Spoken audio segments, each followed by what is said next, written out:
Hi there, hello, good to see you. Well, I mean, not see you, I can't see a damn thing, but the latest Elden Ring patch has fixed Arcane, which means blood sorcery is back! Oh, the menu!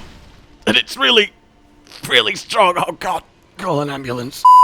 Hello then, my fellow tarnished of sorcerous nature. How are you doing? I trust your spells treat you well as you send your enemies to hell. Well, can I interest you in, you could say, a heretical form of sorcery?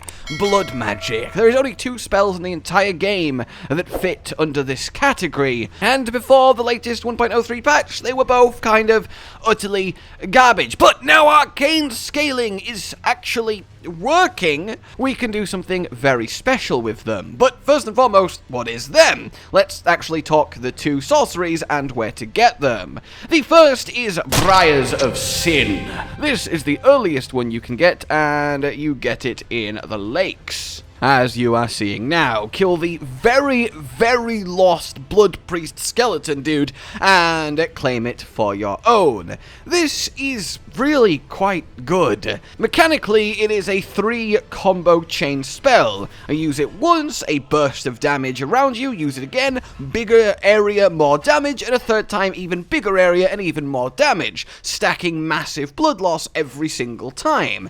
It also comes with hyper armor, so all but the biggest of attacks won't prevent you doing it, which makes it hilariously good for catching people out in PvP, and generally just tanking your way through a group of enemies as you destroy them all. The other one then is the Briars of Punishment. This will have to wait until you get to the mountaintops of the Giants, the very first area of that, however, and it is located in front of a tree by the collective group of blood priests all staring out at the bridge thinking, what is life? And why am I here? And this is also mechanically really solid. A fairly short cast time, and you can chain cast it to reduce the further cast even more, and it will pulse along the ground with very good tracking and tight turning until it's underneath your intended victim, and then it will burst up in crystallized blood, again doing massive damage and inflicting massive blood loss. It's a really good 1-2 combination, and to say there's only 2 blood spells, they both work really well in tandem. You can free swap between them to cast one into the other and just keep going, and really be a threat at obviously long range and close range. Both of them will cost you health to use, they're both very cheap FP-wise, and that's kind of the baseline here. But the thing is, until now, the damage both of them did was kind of pathetic. There is a glintstone staff that specifically boosts these sorceries. These sorceries, by the way, that need 21 and 24 faith to actually use, respectively, with no int requirement. Now, don't get me wrong, they are still sorceries, and a sorcery is a sorcery, and it scales off your sorcery scaling stat, which means if you're using a pure int staff with a scaling, load of sorcery scaling, yes, it will amp this up. But the actual staff that specifically boosts these then is the Staff of the Guilty, and you get this glintstone staff by, well, farming the enemies that use it themselves. The easiest way is Fort Lade over in the volcano area in Mount Gelmir, and it doesn't take too long to drop, especially if you pop a silver foot. It's fairly common. So what this glintstone staff does is purely scale with faith. It also gives about an 8% damage boost to these blood sorceries. Now, this is okay and everything, and you can max 80 at faith, get this to level 25, and be a very niche pigeonholed build because you're using a glintstone staff with faith, and that very much limits your options. But there is another glintstone staff that exists that makes this entire thing work.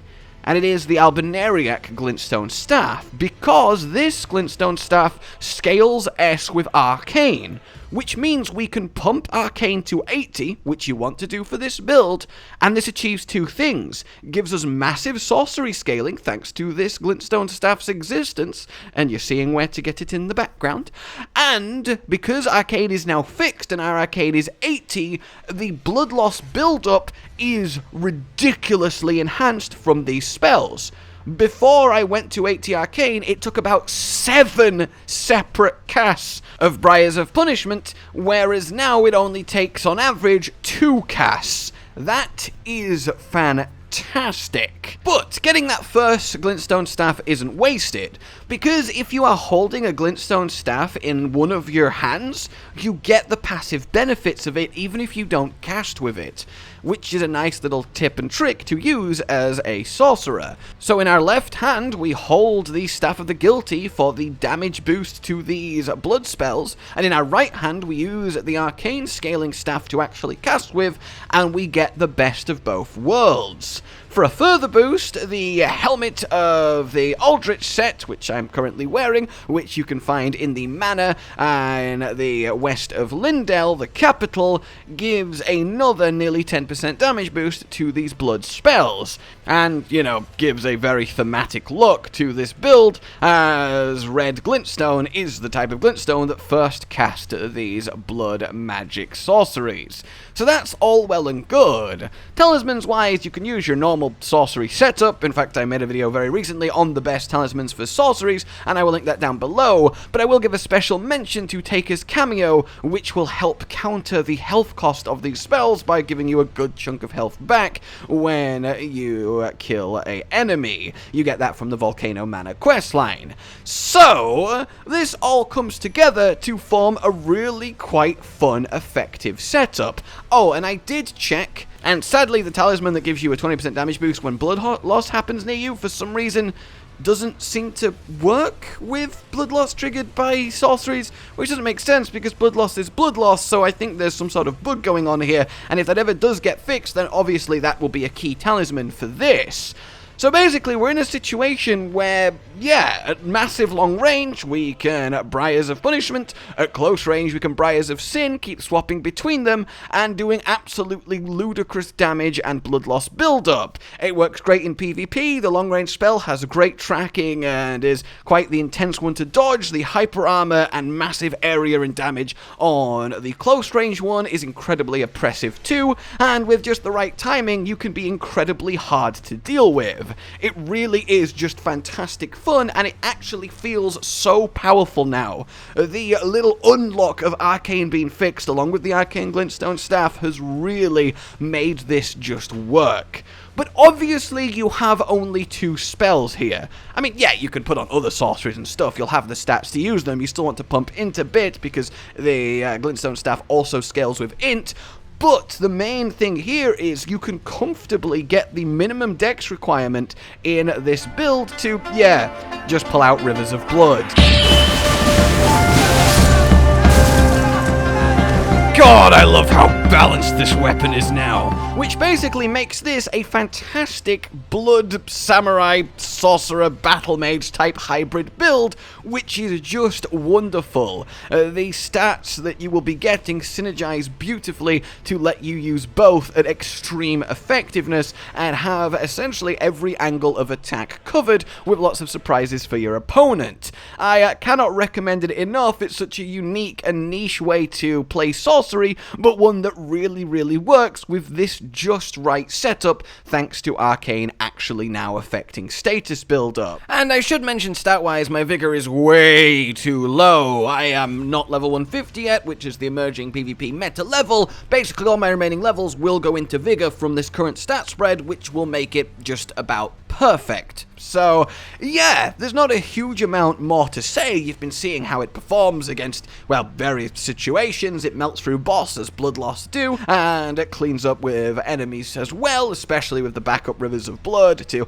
not have to constantly churn through your health, but it just gives you fantastic options at all ranges, and it looks badass. I mean, you're throwing crystallized sharp blood spear dagger stabs at everything, and that really is badass. So become the blood battle mage today, and let me know how you get on. I hope you have found this definitely interesting, and I hope it has inspired you. It's very, very potent to be able to blood loss this hard from the distance that the Briars of Punishment actually lets you. In any case, Please remember to subscribe, hit the bell for more builds like these, more tips and tricks, guides, funny bits, and all the good stuff you've come to expect from us on Elden Ring. Like if you have enjoyed today's little outing, and until we meet again, please consider supporting the future of the channel on Patreon down below.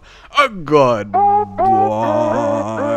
Josh, Cotton, and Hollow with the videos, dropping the humor like a hammer on your tippy toes, bringing entertainment on a daily arrangement to take our insanity and turn it into entertainment. Yes, I said entertainment twice, to reiterate that it is nice to look into your faces on a mostly daily basis when you let us in your homes to make the whole world a stage. Goodbye.